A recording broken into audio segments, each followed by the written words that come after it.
बहुत प्राचीन समय की बात है, इतनी प्राचीन कि उस समय न कोई राज्य था, न कोई साम्राज्य, न ही रामायण और महाभारत की कथाएं। उस समय की स्मृतियां केवल एक जगह मिलती हैं, ऋग्वेद के प्राचीन मंत्रों में। वह समय था जब ब्रह्मांड एक दिव्य नियम से चलता था, जिसे वेदों में कहा गया है अर्थ, यानी वह ब्रह्मांडीय व्यवस्था जो सूर्य को उगाती है, नदियों को बहाती है और जीवन को संतुलन में रखती है। इस व्यवस्था की रक्षा करते थे देवता। ये देवता केवल पौराणिक पात्र नहीं थे, बल्कि प्रकृति की शक्तियों के प्रतीक थे।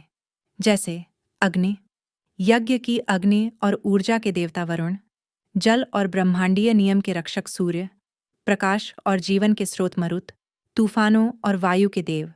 लेकिन इन सब के बीच एक देवता थे जिनका नाम सुनकर आकाश तक गूंज उठता था। इंद्र थे, वज्रधारी देवता, तूफानों के स्वामी और देवताओं के महान योद्धा। ऋग्वेद में उन्हें बार बार एक ऐसे नायक के रूप में याद किया गया है जिसने संसार को विनाश से बचाया।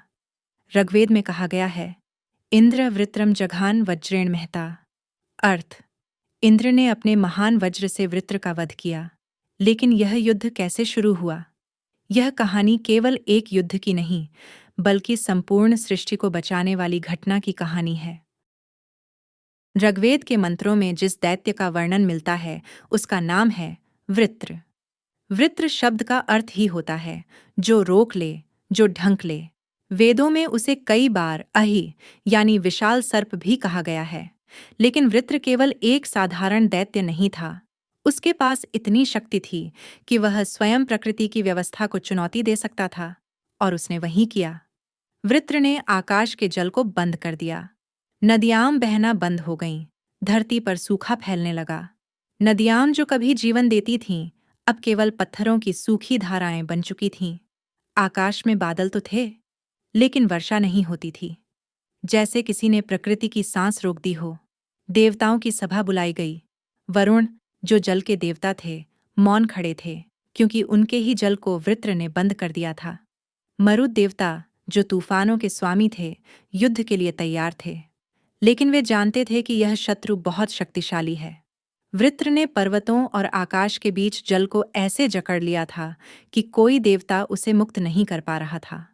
तब देवताओं ने इंद्र की ओर देखा, क्योंकि वे जानते थे कि यदि कोई इस दैत्य को पराजित कर सकता है, तो वह केवल इंद्र ही है। इंद्र ने आकाश की ओर देखा, जहां बादल कैद थे। उन्होंने पृथ्वी की ओर देखा, जहां नदियां सूख चुकी थीं, और तब उन्होंने एक संकल्प लिया, वृत्र को पराजित करना ही होगा। लेकिन समस्या यह थी कि वृत्र इतना शक्तिशाली था कि सामान्य अस्त्र शस्त्र उस पर असर नहीं करते थे। देवताओं को एक ऐसे दिव्य अस्त्र की आवश्यकता थी जो पहले कभी नहीं बनाया गया था। और उसी समय एक अद्भुत विचार सामने आया, एक ऐसा विचार जो आगे चलकर वेदों की सबसे महान बलिदान कथा बन गया।